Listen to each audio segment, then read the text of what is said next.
আমরা বই যাইবো ওখানে কোথায় এটা কোনো একটা কারবারি করা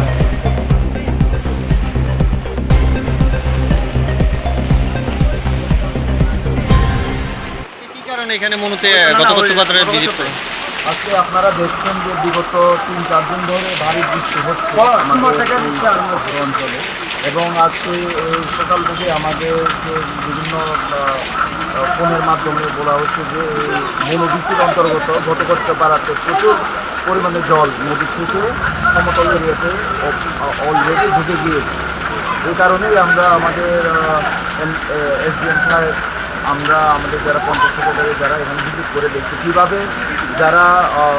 অসুবিধাতে রয়েছে যাদের বাড়ি ঘরে জল ঢুকে দিতে তাদেরকে কীভাবে সহযোগিতা করা যায় প্রশাসন আমাদের সঙ্গে রয়েছে আমরা 3 ডে ভিজিট করে দেখছি।